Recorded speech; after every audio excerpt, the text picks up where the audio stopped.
I'm Mr. James from Charm City Karate. This is our chat from the mat on modesty. So this week I want to talk about how conceit and arrogance can also be a sign of loneliness. All right, in week 2 we talked about how conceit and arrogance can be a sign of how people aren't happy with themselves, so they're trying to like prop themselves up. But sometimes what they're trying to do also is they're trying to get more friends, and they figure, well, if I make myself look really good, then people will like me, right? Nobody would like me because I don't have a lot of money, so I'll act like I have a lot of money. Or, you know, if I did a lot of really brave stuff, people would like me, so I'll pretend I did a lot of really brave stuff. Or if I knew a lot of really cool people, people would like me, so I'll pretend to know a lot of really cool people. Right? You can usually tell these people pretty quick because no matter who you know or what you did or where you went, they've got a story that's better. Might only be by that much, but it's always better, man.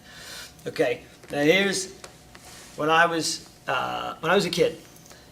The summer between grade school and middle school, so I was getting ready to go into middle school. This new kid from New York, his name was Tim. He moved into town, and he was like half Japanese. And since it was during the summer, he didn't really have school to like introduce him to a lot of kids, so he was trying to make friends. It's kind of tough. Anyway,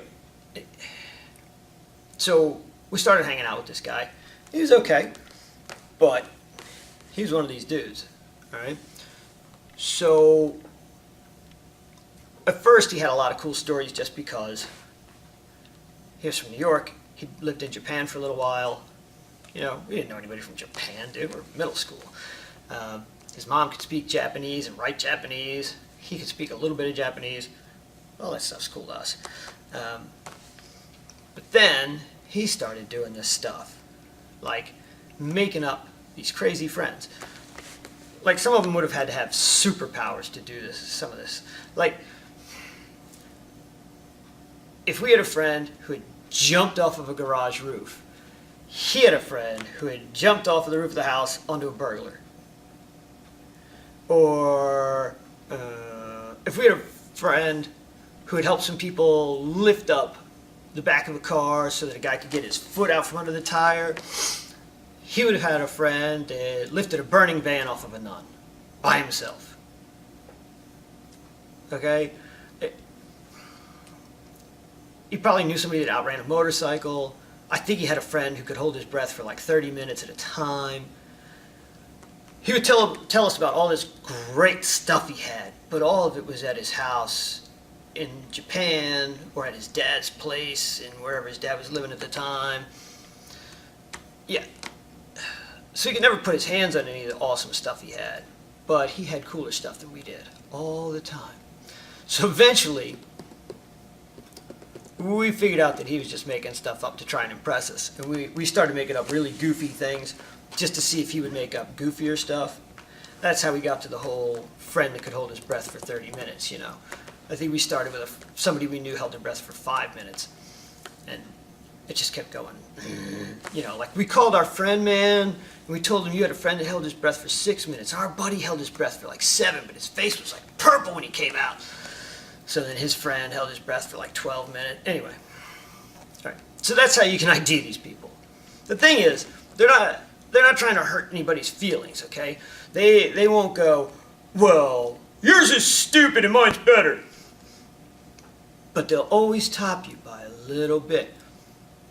And what they're trying to do is get you to like them because they have it too. Okay?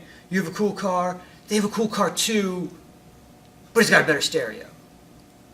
Or you have a really nice bike, they have a really nice bike too with these fancy handle grips. Okay? You have a really cool Xbox, they have a cool Xbox too with this fancy like controller. Right? And like I said, he wasn't trying to be mean, it was just all because he wanted us to really like him. We did like him, but not because of any of that goofy stuff. And if I remember right, somewhere around high school, we told him that we knew it was all junk and he should stop. And he laughed and stopped. So that was good. Although he didn't totally stop. He still made up stories now and then. But anyway, watch out for that kind of person. And make sure it's not you. Because that stuff's just silly. And people can figure it out pretty quick. Because you always have a better story. Right? Alright. So, remember, sometimes conceit and arrogance is just a sign of people that are lonely and need more friends. So, I'm Mr. James from Charm City Karate. Have a great day. I'll see you next week.